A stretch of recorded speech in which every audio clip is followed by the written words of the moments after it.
नमस्कार। अच्छा, कभी सोचा है कि हमारे हाथ में जो फोन है या जिस कुर्सी पर हम बैठे हैं उसके अंदर असल में क्या चल रहा है? आज हम इसी छुपी हुई हलचल से भरी दुनिया के बारे में जानेंगे। हमें तो सारी चीजें ठोस, शांत, एकदम स्थिर दिखती हैं, है ना? पर ये तो बस ऊपर ऊपर की कहानी है। असली मजा, असली सच तो इनके अंदर, इनके कणों की दुनिया में छिपा हुआ है। तो चलिए इसी सवाल के साथ आगे बढ़ते हैं और इस रहस्य को सुलझाने की कोशिश करते हैं।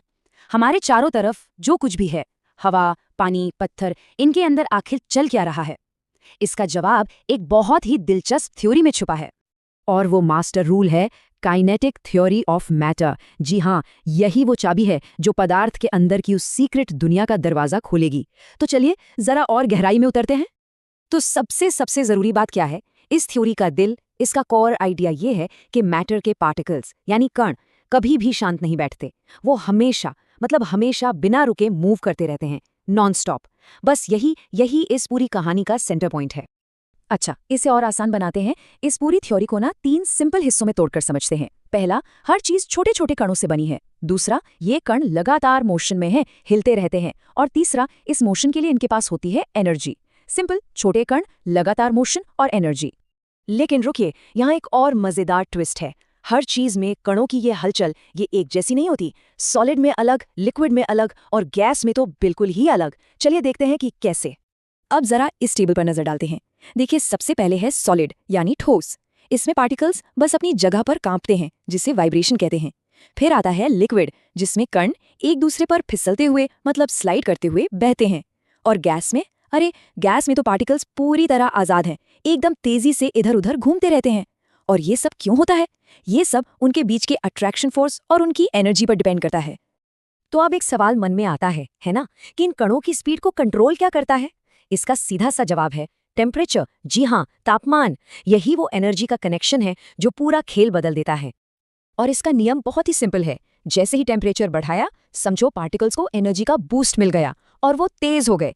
और जैसे ही टेम्परेचर कम किया, उनकी एनर्जी कम हो गई और वो सुस्त पड़ गए, धीमे हो गए। मतलब ज्यादा गर्मी, ज्यादा स्पीड, कम गर्मी, कम स्पीड, सीधा हिसाब। और ये बात है ना, हमारी रोजमर्रा की जिंदगी से कितनी जुड़ी हुई है। सोचिए, जब बर्फ को गर्म करते हैं तो उसकी पार्टिकल्स तेजी से वाइब्रेट करने लगते हैं और वो पिघलकर पानी बन जाती है। और फिर जब उस पानी को गर्म करते हैं तो कण और भी तेज होकर आजाद हो जाते हैं और बन जाती है भाप यानी गैस। तो हमने मोशन की बात कर ली, एनर्जी की बात कर ली, पर मोशन के अलावा 2 और चीजें हैं जो बहुत जरूरी हैं। एक तो कणों के बीच का अट्रैक्शन और दूसरा उनकी टक्कर, जिससे प्रेशर बनता है। चलिए समझते हैं ये कैसे काम करते हैं। ये चार्ट इससे एकदम साफ साफ दिखाता है। देखिए, सॉलिड्स में अट्रैक्शन फोर्स का बार सबसे ऊंचा है। इसका मतलब है कि कण एक दूसरे से बहुत मजबूती से बंधे हैं, इसीलिए तो सॉलिड्स इतने कठोर होते हैं। लिक्विड्स में ये थोड़ा कम हो जाता है और इसीलिए वो बह पाते हैं। और गैस में ये फोर्स सबसे कमजोर होता है, इसीलिए गैस हर जगह फैल जाती है। और सोचिए, जब ये पार्टिकल्स खासकर गैस के इतनी तेजी से घूमते हैं तो वो एक दूसरे से टकराते हैं, बर्तन की दीवारों से टकराते हैं और इसी लगातार टक्कर से प्रेशर बनता है, बिल्कुल वैसे ही जैसे गुब्बारे के अंदर हवा का प्रेशर होता है। तो हमने पार्टिकल्स के मोशन को समझा, टेम्परेचर का असर देखा और उनके बीच के फोर्स को भी जान लिया।